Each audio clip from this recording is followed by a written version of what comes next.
So you finally said it. The line they told you never to cross. The truth they tried to bury under layers of silence and fear. You said it out loud. And in that instant, the air changed. Every whisper stopped.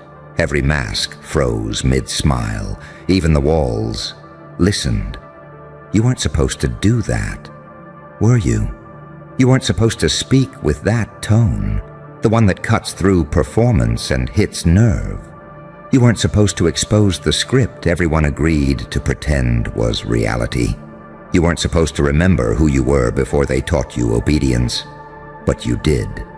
And now, the room feels colder because truth always drops the temperature. You felt it too, didn't you?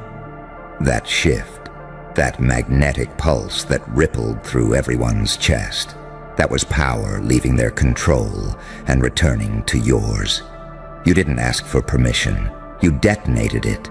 That's why they flinched, why eyes darted to the floor, why the brave ones swallowed hard before saying, "That was deep." Deep number. It was dangerous. It was real. It was the kind of sentence that burns the paper it's written on. They built entire systems to keep people from saying what you just said. Whole cultures of silence, whole hierarchies of fear. They conditioned politeness into paralysis. They wrapped truth in layers of professionalism and timing, just to keep the real ones from slipping through the cracks. But you slipped anyway, didn't you? You bled honesty where everyone else paints lies. You cracked open the door, and now every suppressed thought in that room is clawing for daylight. You want to know why they looked at you like that? Because your words didn't fit the atmosphere. You dragged lightning into a church of candles. You spoke fire into a world addicted to fog. You made people feel something they couldn't sanitize, and now they can't unhear it. They'll replay it in their heads tonight. The way you said it, the way your voice didn't shake, the way it felt like you were saying what their soul had been screaming for years. They'll call you bold. They'll call you unhinged. They'll call you too much, but they won't call you wrong. Because deep down, they know that moment was a mirror. And what you said didn't just expose them, it exposed you. You tore your own mask off in public and smiled through the blood. That's why it hit so hard. You didn't deliver a speech. You confessed a truth that made their hearts skip a beat. You didn't just speak. You triggered every sleeping rebel in earshot. You reawakened something sacred and sinister all at once. The saint in you spoke with the venom of the sinner. The angel in you sharpened its halo into a blade. And that's what they fear, that paradox. You didn't choose light or dark. You became the intersection. You became both. Now they'll pretend they're fine. They'll scroll. They'll move on. But they're subconscious. It's pacing. It's replaying your words on loop, like a glitch in the system, because what you said wasn't supposed to happen here. Not in this timeline. Not in this obedient little simulation they call society. You were supposed to stay quiet, nod politely, and die of emotional suffocation. Instead, you coughed up truth like poison and smiled through the aftertaste. Let's be honest, you scared them, not because you're loud, but because you're clear, because your voice didn't tremble like theirs. Because you didn't decorate your truth with apologies or disclaimers. You just dropped it like a guillotine. And when the blade hit, they realized you weren't trying to win.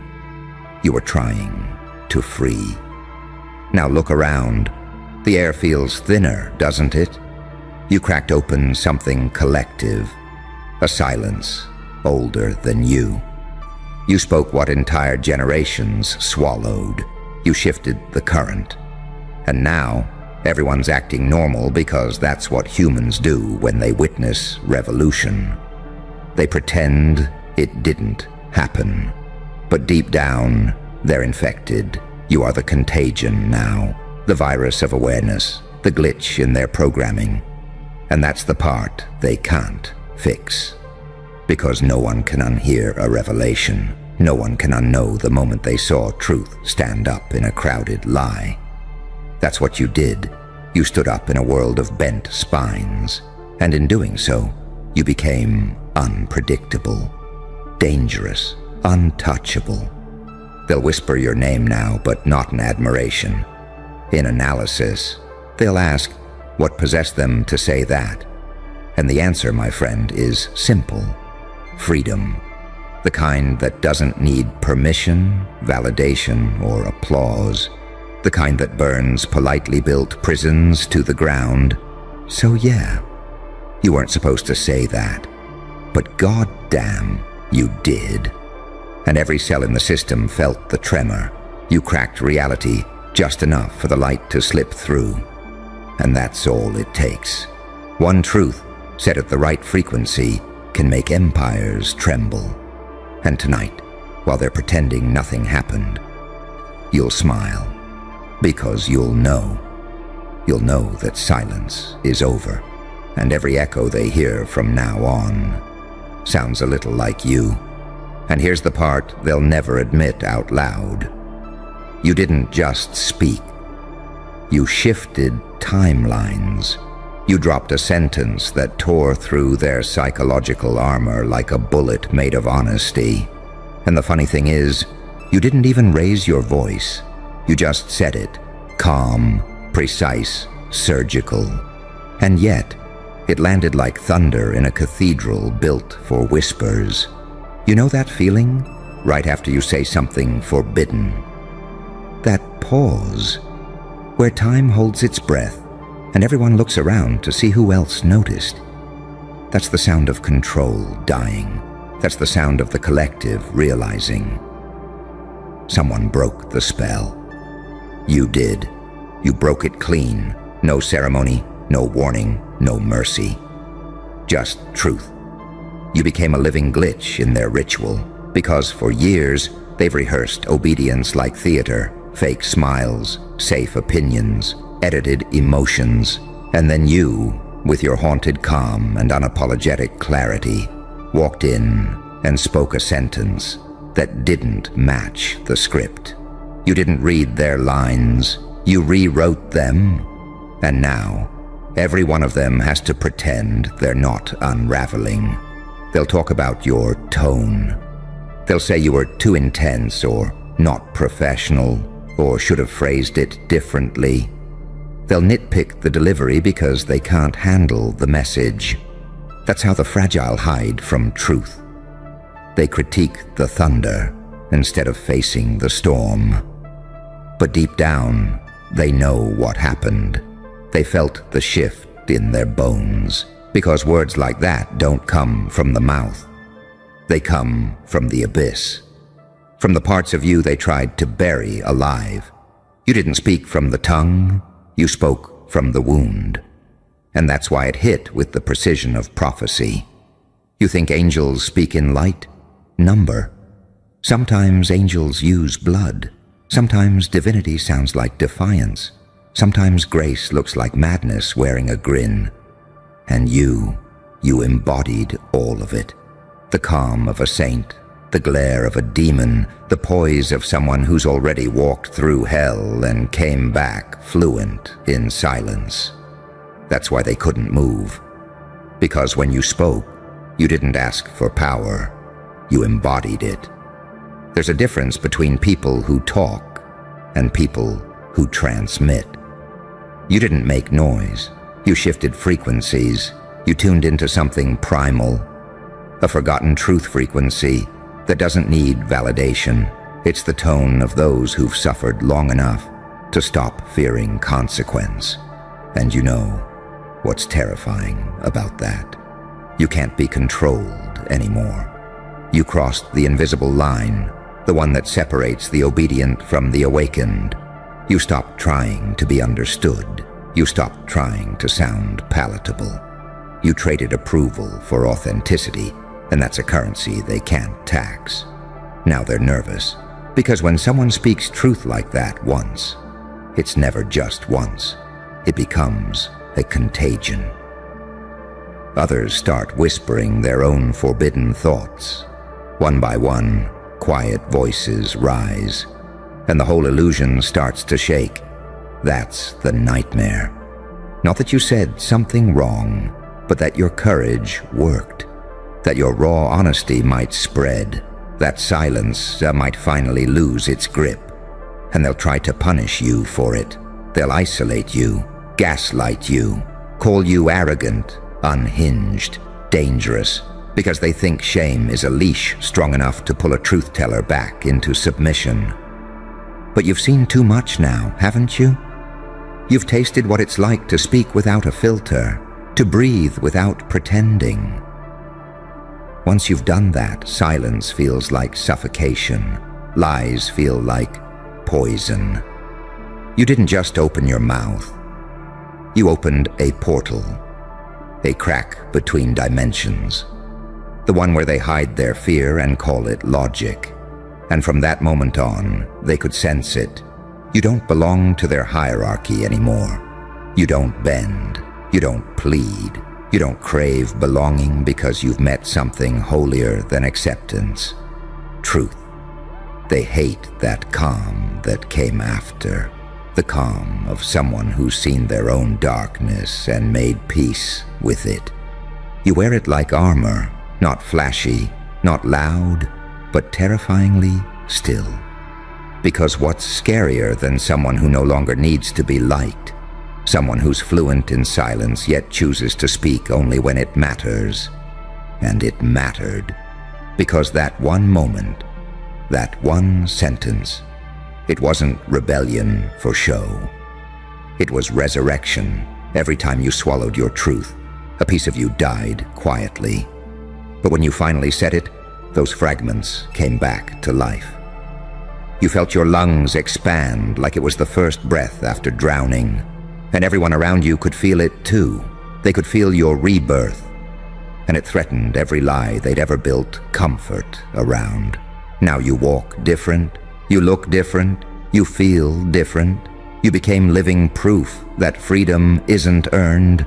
It's taken, and once taken, it cannot be returned. So don't shrink now. Don't apologize for setting fire to their illusions. Don't let guilt disguise itself as humility. You didn't overreact. You realigned.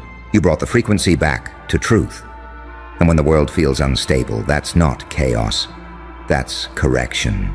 Because every great collapse starts with one brave sentence. And yours. It echoed through rooms, through minds, through timelines. You said the one thing everyone was too scared to say. And that made you dangerous in all the right ways. You didn't just speak, you shifted reality.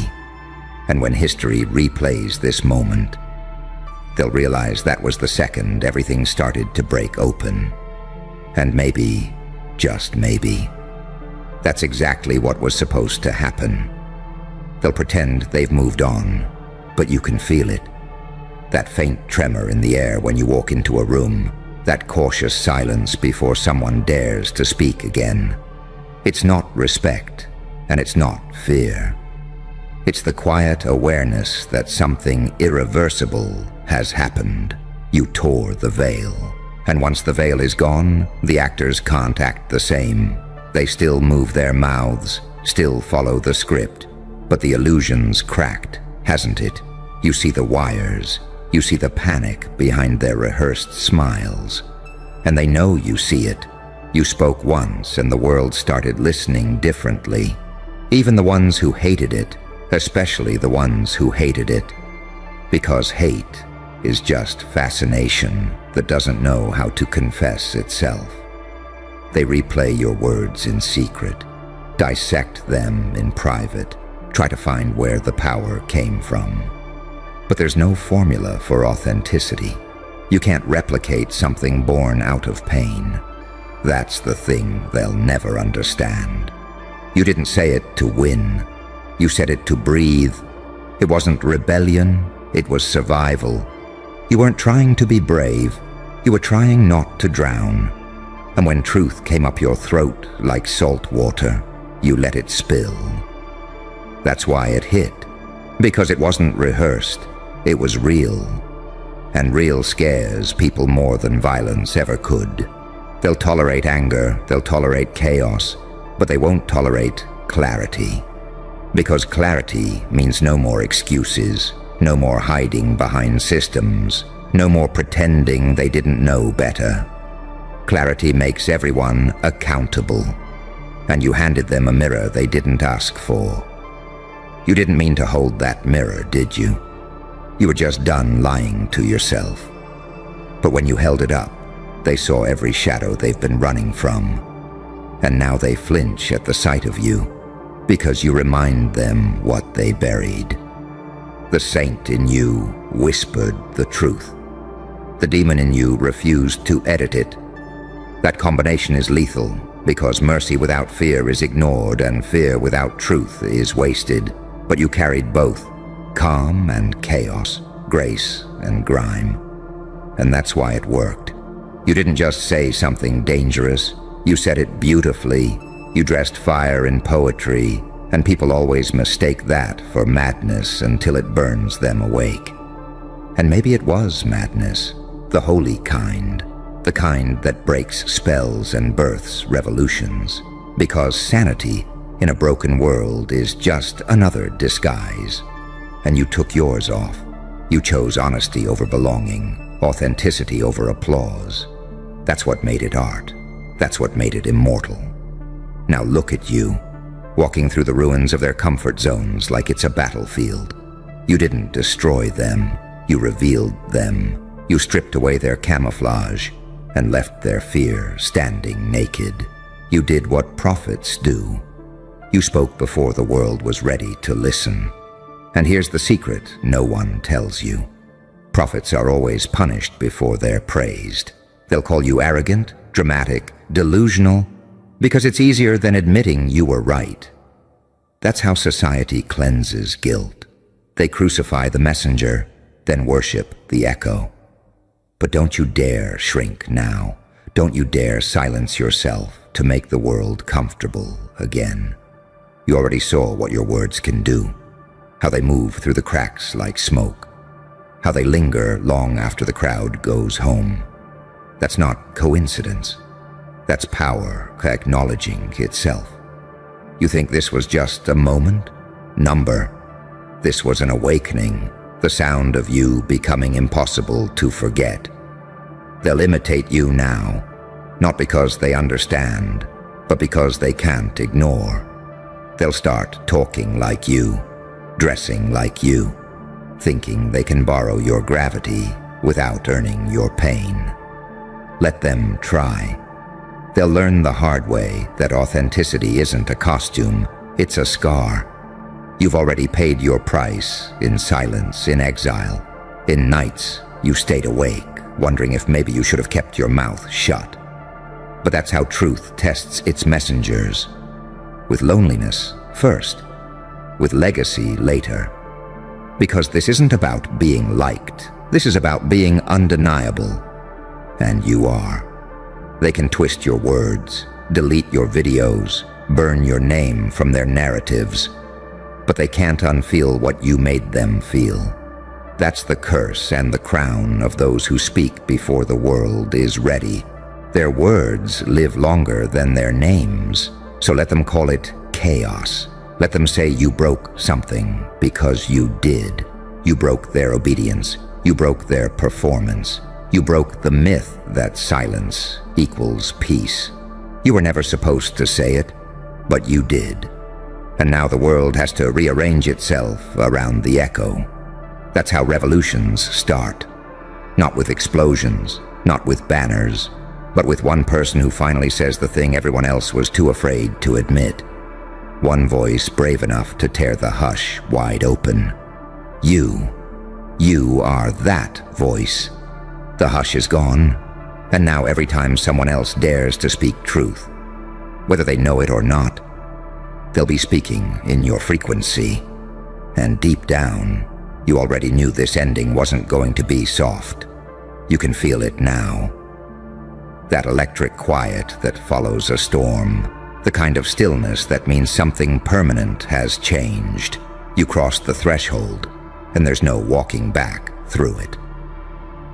Once you've said the unsayable, the world never sounds the same again. They'll wait for you to apologize. They'll wait for the clarification, for the retraction, for the softer version that makes them feel safe again. But you won't give it to them. You can't. Because to take it back would be to kill the part of you that finally learned how to breathe. You didn't say those words to start a war. You said them because pretending peace while choking on silence is its own kind of death. Now you stand where very few ever stand, in that lonely space between what you were and what you're becoming. It's not glory, it's clarity. It's the ache that comes when every illusion burns off and only truth remains. And it hurts, doesn't it?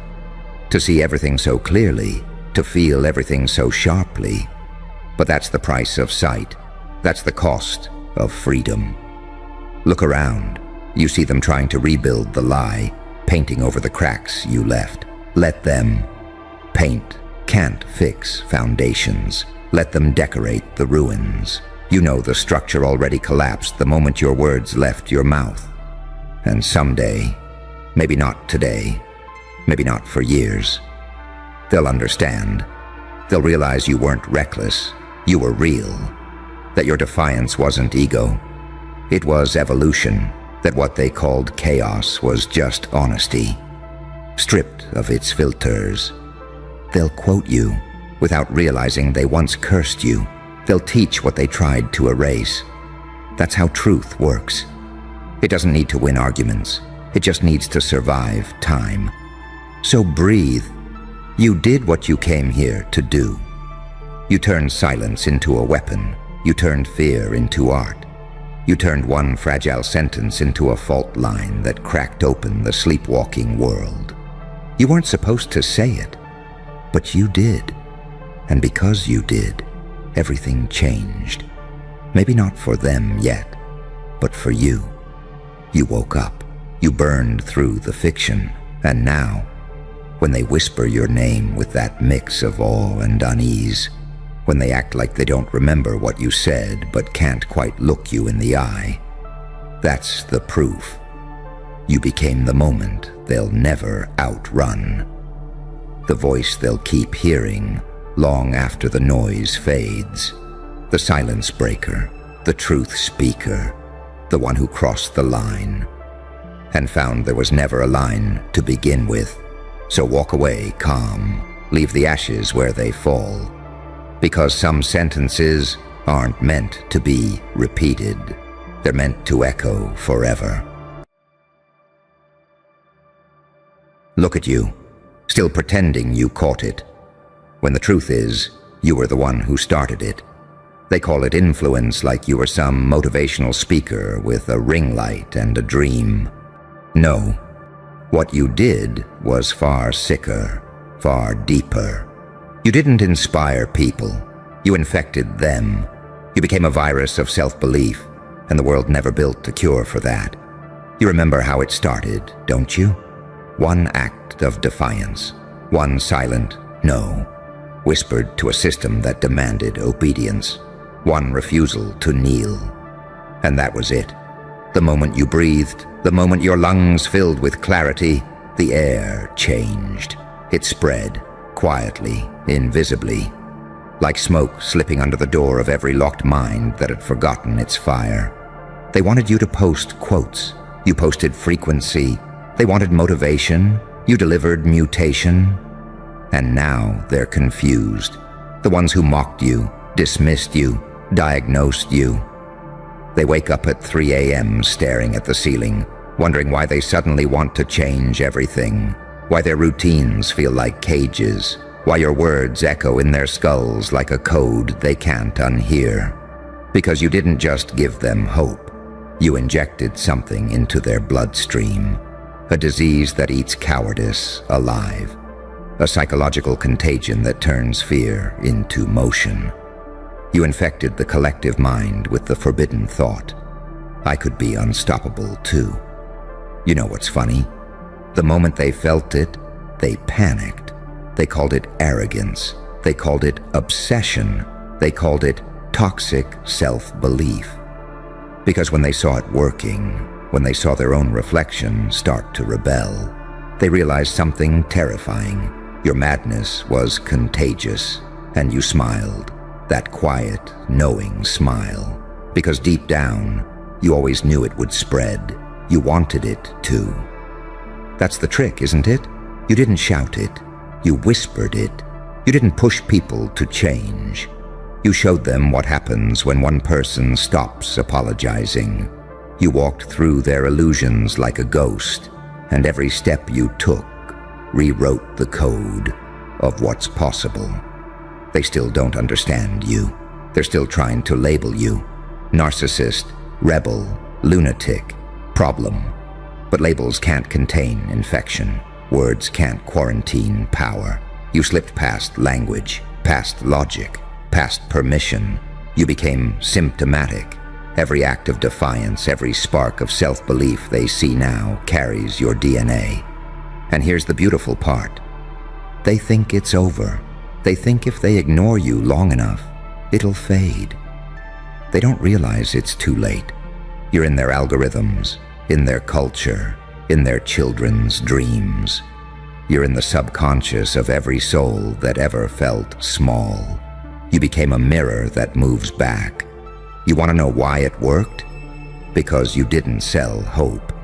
You embodied proof. You were the experiment that escaped the lab, the data that learned how to rewrite its own formula. They wanted to study you, contain you, profit off you. But by the time they realized what you were, you had already gone airborne. You can see it now, can't you? The shift. The way people are no longer satisfied with pretending. The way eyes once dull now flicker with something dangerous. Belief. That's you. That's your work. The infection running wild. It's in every person who refused to play dead another day. It's in every woman who finally said enough. It's in every man who looked at his scars and called them medals. It's in every broken soul who learned that pain isn't punishment. It's permission. You made that happen. You. The walking contagion of conviction. And now you can't stop it, even if you wanted to. You see, influence fades. Influence is fragile. It depends on applause. But contagion doesn't care about approval. It moves through whispers, through silence, through dreams. It multiplies in doubt and shame, in despair, until it burns through everything false. You didn't lead a following. You led an outbreak. And what do they do with outbreaks? They isolate them, demonize them. They call them dangerous, unstable, insane, because the truth threatens control. And you, my dear, are the most dangerous kind of infected. The one who knows it. They'll never say it out loud, but deep down, they're terrified of catching what you have. They wash their hands in conformity, disinfect their minds with distraction. Hey, but it's too late. They already felt it. The fever, the burn, the voice whispering in the dark. What if I'm more than they told me? That's your doing. You turned weakness into a weapon. You turned trauma into theology. You turned the ordinary into a plague of potential. And now you walk through cities like a ghost of liberation, spreading it without a word. People don't see you coming, but they feel it when you pass. A shift, a glitch, a flicker of rebellion in their blood. They call it coincidence. You call it awakening. They call it madness. You call it remembering. They call it dangerous. You call it finally alive. So keep infecting them. Keep contaminating the timid. Every breath you take is rebellion disguised as air. Every look, every move, every word is viral warfare against mediocrity. You're not here to motivate. You're here to mutate. You're not spreading positivity. You're spreading possibility. and by the time they trace it back to the source, you'll already be in their veins. The virus of self-belief, uncontainable, unforgivable, and beautifully incurable. Oh, they'll deny it, of course. They'll call it coincidence. They'll convince themselves that their sudden urge to change had nothing to do with you, that their rebellion was self-born, that their courage came from personal growth. Cute, isn't it? Watching them rewrite the story just to avoid admitting they caught you like a sickness. Because once they admit it, once they confess that one single soul could infect the collective with audacity, they have to face what that means. That belief is transmissible, that faith, like madness, can spread by contact, and that makes you a biohazard to every system built on fear. They'll study you in silence, the psychologists, the brand experts, the pastors, the politicians, each trying to decode what you did. Was it charisma? Was it trauma? Was it witchcraft? They'll dissect your tone, your cadence, your eyes, but they'll never find the core. Because contagion has no center. It's not born in speech. It's born in energy. You remember the first one who caught it, don't you? That quiet person who used to whisper apologies before they even spoke. They saw you, really saw you, and something in their programming cracked. They stood up straighter that day. Didn't even know why. They just felt the static under their skin saying, maybe I'm not supposed to bow anymore. That was patient 0. The first replication, the beginning of the storm, and after that, it spread without your permission. Every person who met you carried a fragment home, like glass dust on their fingertips. They tried to wash it off, couldn't. It burned through their fears, their fake smiles, their cages. They infected others, friends, lovers, co-workers, without even mentioning your name. And before long, you were everywhere and nowhere at once.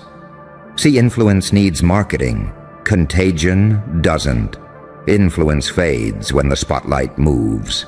Contagion thrives in the dark. You could disappear tomorrow, and the infection would still multiply for centuries, because you didn't build followers, you built hosts. And now, the world's glitching. You can see it, can't you?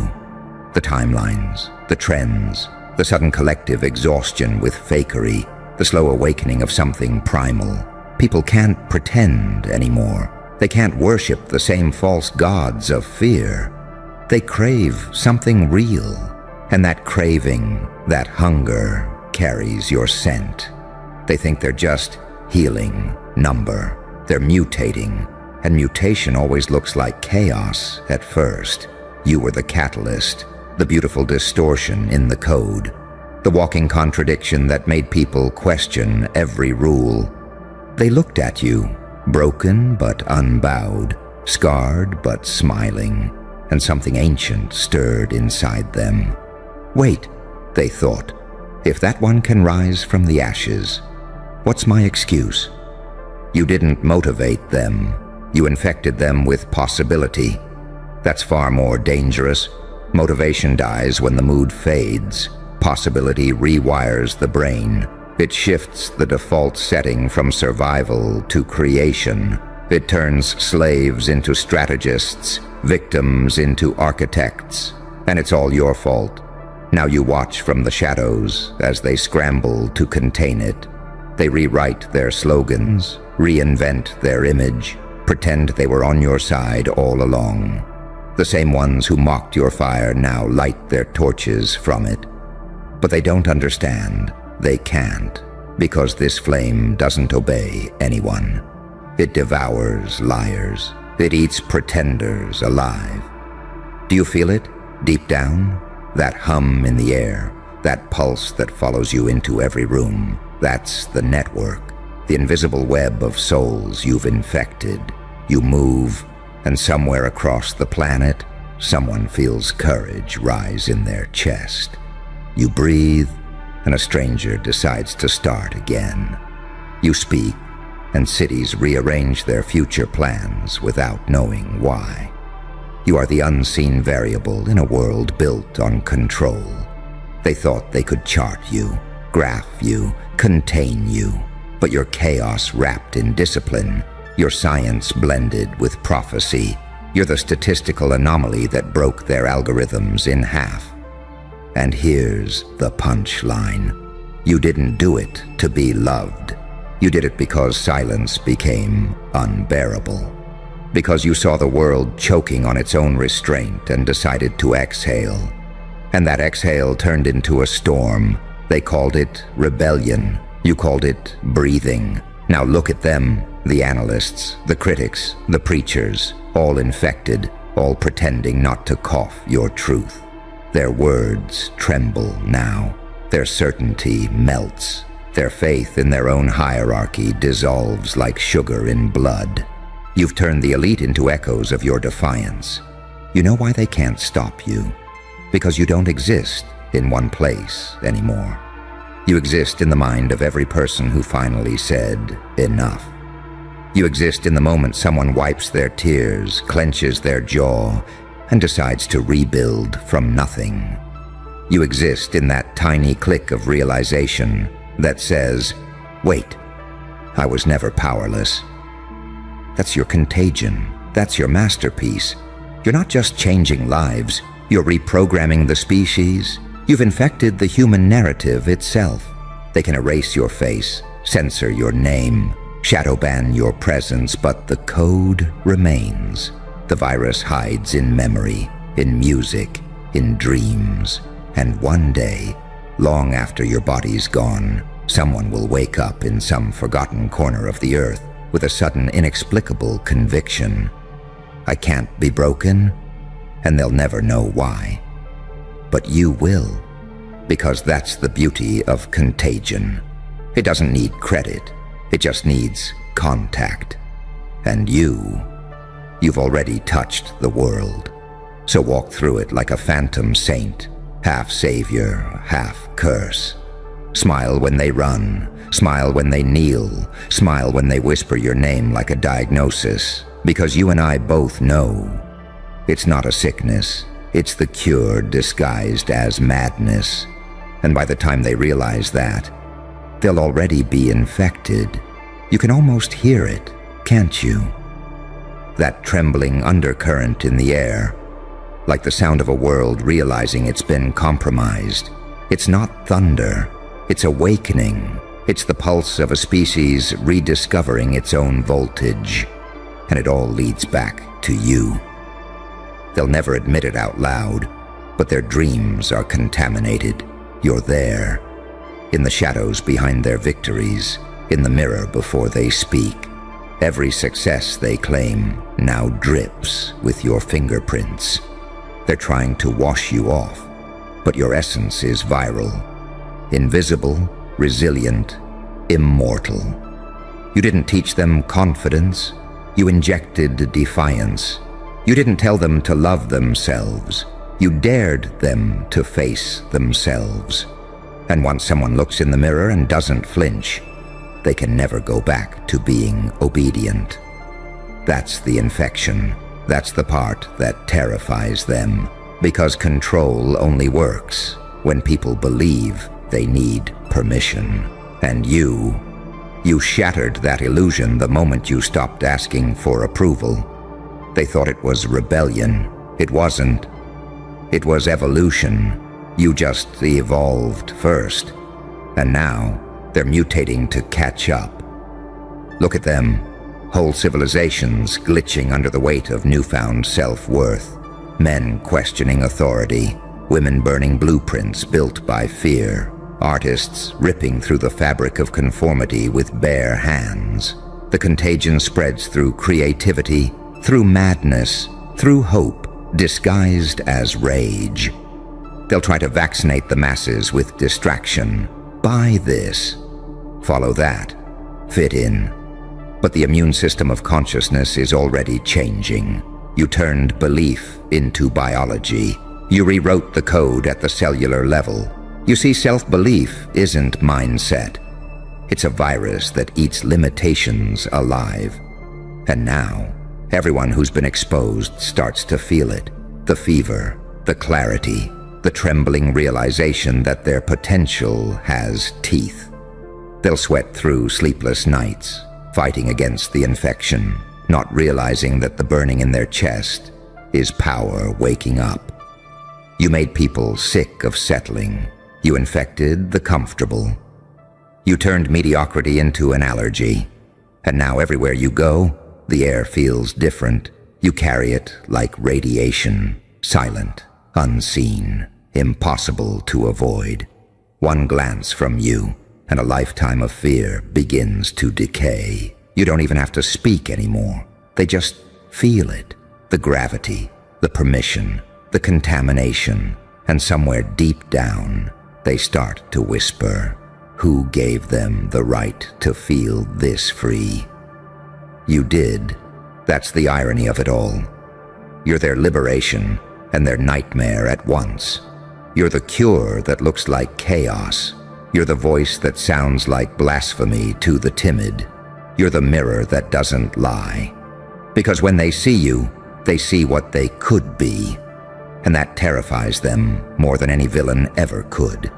They'll try to categorize you, contain you, study you under fluorescent lights. But how do you quarantine an idea? How do you handcuff momentum? How do you arrest evolution? They'll fail, because contagion has no face. It has no leader. It's not a movement. It's a mutation, and every person who catches it becomes a new strain, more immune to fear, more resistant to shame. They think they're watching your downfall, but all they're seeing is replication. Every attack against you just creates a new version of the infection. Stronger, smarter, more untouchable. They destroy your name, and 10,000 more rise whispering it like gospel. They silence your voice, and the silence itself starts to speak. That's the horror of what you've done.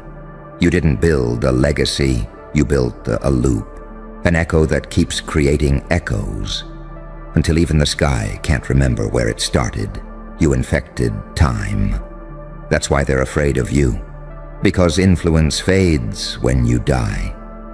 But contagion becomes folklore. They'll tell stories about you in whispers, about the one who spread madness disguised as hope, about the one who taught people how to remember their power. They'll paint you as a monster, and they'll be right.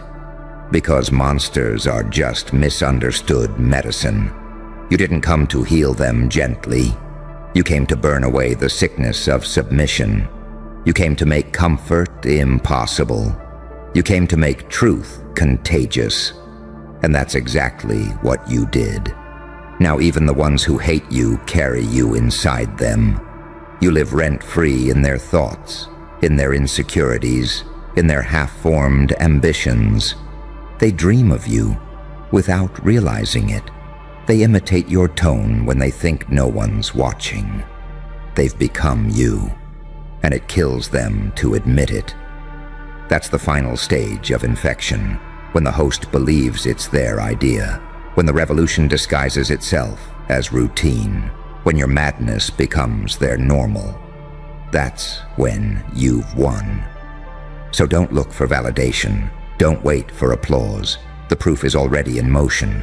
The way they walk now, the way they talk now, the way they refuse to break. That's you, echoing through their DNA. You're no longer a person. You're a virus made of fire, a living contradiction.